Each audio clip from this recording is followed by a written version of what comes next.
Dans cette émission, la France et ses ethnies. Le couscous en France, l'ambassadeur du Maghreb. Les Méras, la force de deux cultures. Info. La France, c'est près de 3,5 millions d'immigrés. Les Portugais sont les plus nombreux. La France, c'est près d'1,5 million de Maghrébins, dont la majorité sont algériens. La France, c'est aussi près de 200 000 Africains francophones. Les Maliens et les Sénégalais sont les plus nombreux. La France, c'est près de 120 000 Cambodgiens, Laotiens et Vietnamiens. Savoir entendre. À vous de trouver la réponse. Combien de pays sont mentionnés? De quel pays venez-vous? Je viens d'Algérie. Et de quelle ville êtes-vous? D'Alger même, de la ville. De quel pays êtes-vous? Du Vietnam. Et vous êtes de quelle ville? De Tây Ninh, dans le sud. De quel pays êtes-vous? Du Togo. Et de quelle ville venez-vous? De Lomé, la capitale. Je suis du Togo. Et de quelle ville venez-vous? Alors, je suis originaire de la ville d'Anéro, mais j'ai grandi à Lomé, qui est la capitale du Togo. De quel pays venez-vous? Je suis du Cambodge, je suis cambodgienne et je viens de la ville de Phnom Penh. De quel pays venez-vous? Je viens du Sénégal. Et de quelle ville êtes-vous? De Dakar, la capitale du Sénégal. De quel pays êtes-vous? Eh bien, je suis du Bénin, l'ex-Dahomey, considéré par les Français comme l'ex-quartier latin de l'Afrique. Compris. 6 pays sont mentionnés. Savoir entendre. Parmi ces personnes, combien sont en France depuis plus de 15 ans? Depuis combien de temps vous êtes en France? Eh bien, 14 ans bientôt. Je suis rentrée en février 80. Et là, on est en avril 94. Vous êtes en France depuis combien de temps? Depuis 11 ans. Depuis 11 ans, j'ai fait la fin de ma scolarité au lycée en France. Je fais des études supérieures d'école de commerce en France. Et je travaille et puis je continue un peu les études parallèlement. Donc ça fait 11 ans que je suis en France. Depuis quand êtes-vous en France? Depuis 4 ans. Et pourquoi être venu dans ce pays? Parce que je suis venue pour faire des études. Quand j'ai eu mon baccalauréat, je suis là pour suivre des études de droit. Et combien de temps êtes-vous en France? 20 ans, la moitié de mon âge. Et pourquoi vous êtes venu en France? Je suis venue en France parce que j'ai épousé un Français. Donc je l'ai suivi, comme toute femme. Compris. Une personne est en France depuis 20 ans. Rencontre. Le couscous en France, l'ambassadeur du Maghreb.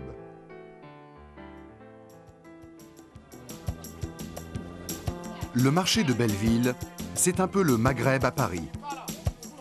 C'est en tout cas l'endroit idéal pour trouver tous les ingrédients pour cuisiner le plat national du Maghreb, le couscous. Très populaire en France, il est presque une institution. Fatima Al, propriétaire du restaurant Le Mansouria, explique la version marocaine. C'est vraiment un plat qui marque tout le cheminement de l'individu, de sa naissance à sa mort, en passant par son mariage et aussi par toutes les fêtes religieuses. Donc c'est le plat par excellence national et religieux. Il est très pratique aussi à partager. Il représente presque un apprentissage du respect du territoire de l'autre et le respect du partage. Les épices du couscous sont le paprika, le gingembre, du vrai safran, un oignon piqué de clous de girofle, des tomates, des pois chiches, des raisins secs si vous aimez.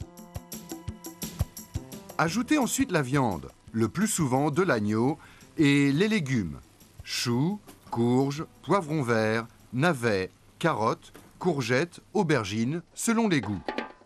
Reste l'ingrédient indispensable, le couscous lui-même. Alors maintenant, on passe à la phase suivante, c'est-à-dire on prend du couscous que nous allons préparer.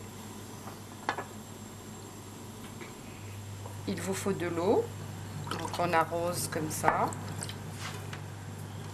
Et on essaye de mélanger les grains entre les deux paumes de la main.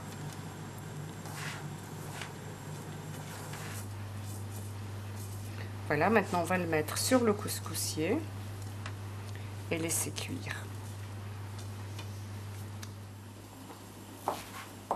La culture française, elle est très riche parce qu'elle a su faire venir et rencontrer d'autres cultures. Quand on voit l'architecture, quand on voit la mode, quand on voit la chanson, quand on voit l'art culinaire, ce ne sont que les rencontres d'autres choses qui viennent d'ailleurs qui ont fait cette richesse. On peut dire que si les gens aiment la nourriture, par le miracle de l'art culinaire, on peut un petit peu oublier les frontières et oublier le refus de l'étranger. Étape finale, la présentation. Faire une couronne, disposer au centre la viande et ajouter les légumes. Arroser le tout de sauce. Cette recette est l'une des 300 recettes de couscous existantes.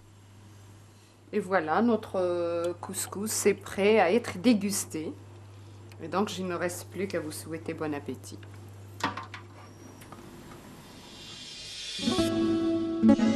Savoir entendre. À vous de trouver la réponse. Combien de personnes n'aiment pas le temps en France? Qu'est-ce que vous aimez en France? La mentalité des Européens déjà et la vie. C'est une vie qui est plus développée que dans les pays asiatiques. Qu'est-ce qui vous plaît ici? La liberté surtout. Surtout la liberté. J'ai cette chance de dire la vérité et toute la vérité sans être inquiété. Qu'est-ce que vous n'aimez pas en France? Ce que je n'aime pas en France, c'est souvent l'hypocrisie des Français. Ce que j'aime pas, le froid. Le froid de la France. Maintenant, qu'est-ce que je n'aime pas? C'est le temps. Compris. 2 personnes n'aiment pas le temps en France. Savoir entendre. Combien de personnes disent que leur famille leur manque? Qu'est-ce qui vous manque le plus du Maroc ici? Eh bien, mes frères, ma famille, un peu ma famille, et puis le soleil surtout, le soleil. Qu'est-ce qui vous manque le plus du Togo? Certainement la chaleur.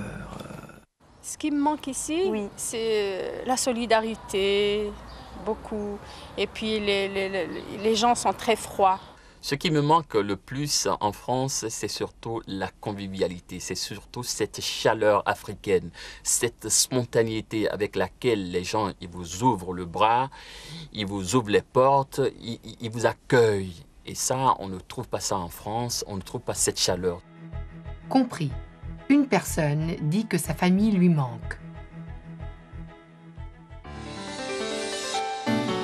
Rencontre. Les Méras, la force de 2 cultures.